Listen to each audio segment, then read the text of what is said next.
Hello जय हिंद दोस्तों, good evening. कैसे हैं आप लोग? आशा करता हूं कि आप सभी ठीक होंगे। लेकिन जो बीपीएससी टीआरई 3 के अभ्यर्थी हैं जिन्होंने 15 मार्च को एग्ज़ाम दिया है, चाहे पेपर पहली पाली का हो या पेपर दूसरी पाली का हो, वह कहीं न कहीं पिछले 2-3 दिनों से काफ़ी ज़्यादा परेशान है। और आयोग के द्वारा अभी अभी प्रेस जो है विज्ञप्ति जारी हुआ है, ये देख लीजिए इसमें।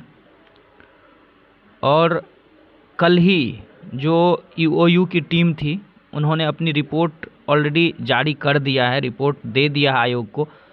और उसमें साफ स्पष्ट शब्दों में ईओयू के द्वारा यह लिखा गया है कि जो है पेपर लीक हुआ है, हूबहू प्रश्न मिले हुए हैं। जो भी 200-300 लोग जो भी पकड़ाए हुए हैं, अभी तो लगभग आंकड़ा ये 300 के पार चले गया है, तो उन सभी के पास जो प्रश्न पत्र जो एग्ज़ाम कंडक्ट कराए गए थे बीपीएससी के द्वारा, दोनों पालियों के प्रश्न पत्र मैच हुए हैं। ऐसा ईओयू के द्वारा रिपोर्ट जारी किया गया है कल ही। हालांकि उसमें किसी का नाम उन्होंने उजागर नहीं किया है, लेकिन प्रश्न पत्र हूबहू होने की उन्होंने बात कही है। तो अब सुबह से सबको यही लग रहा था, मैंने भी सुबह में आज वीडियो बनाया था, आप लोग बहुत सारे लोग देखे भी होंगे। तो सबको यही लग रहा था कि अब ईओयू ने रिपोर्ट दे दिया, चूँकि यह सरकार के द्वारा गठित एक आयोग है, सरकार की बॉडी है, रिपोर्ट देती है इस तरह की जो भी धांधली सेटिंग होता है उसमें। तो सबको लग रहा था कि ईओयू ने प्रूफ कर दिया है कि हाँ पेपर लीक हुआ था, वही सेम प्रश्न थे, तो पेपर आउट हो जो है एग्ज़ाम कैंसिल होगा, री एग्ज़ाम होगा। सब इसी उम्मीद में थे।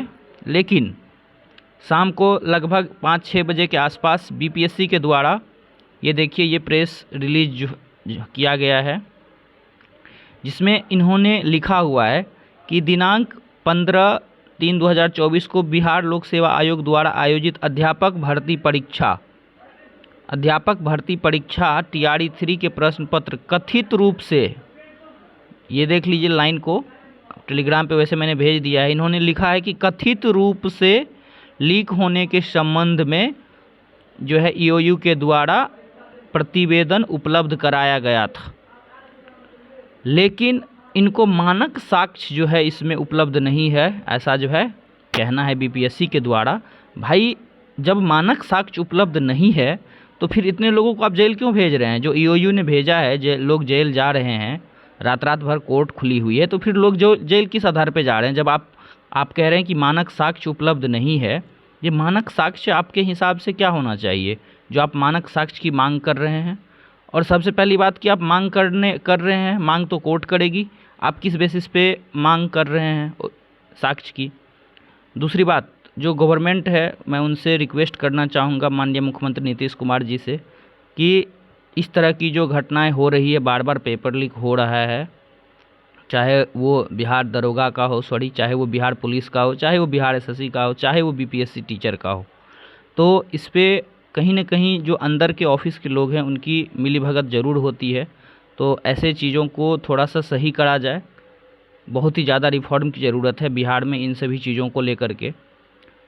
आए दिन प्रश्न पत्र लीक होते रहें और जो स्टूडेंट है, जो मेहनत के बल पे अपनी तैयारी करते हैं, एग्ज़ाम देते हैं, तो उनका कहीं न कहीं इस तरह से मॉरल डाउन होता है, टूटते हैं वो अभ्यर्थी।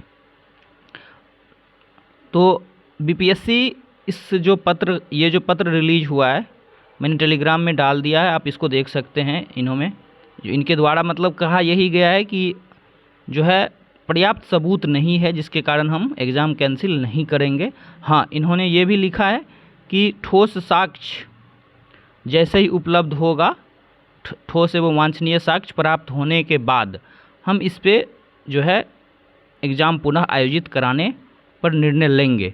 तो अब देखने वाली बात यह होगी कि यह जो है पुनः साक्ष्य ईओयू से मांग की गई है कि ठोस सबूत दे, ठोस प्रमाण दे, तो ईओयू के अधिकारी कब तक इसको दे पाते हैं? मुझे तो लग रहा है कि बहुत ही जल्द ही यह जो है ईओयू के द्वारा जांच बीपीएससी को वापस से सौंप दिया जाएगा, या हो सकता है कि इसमें लेट भी लगेगा। लेकिन अब यह बहाली कहीं न कहीं लटकती हुई नज़र आ रही है।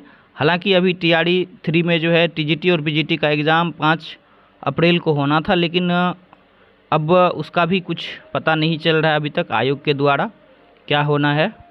तो यह जो घटना है ये बहुत ही शर्म की बात है कि इतने बड़े लेवल पे धांधली सेटिंग हुआ है, इतने बड़े लेवल पे पेपर लीक हुआ है, लेकिन फिर भी बीपीएससी के जो अधिकारी हैं उन्होंने इनको मानने से मना कर दिया है। वो ये नहीं मान रहे हैं कि हाँ सही में पेपर लीक हुआ था। तो फ्रेंड्स देखते हैं कि अब क्या होता है, ईओ के द्वारा कब तक जो है रिपोर्ट बीपीएससी को ठोस प्रमाण दिया जाता है। तो चलिए फिर मिलेंगे नेक्स्ट वीडियो में नेक्स्ट अपडेट के साथ। अपना ख्याल रखिए। जय हिंद।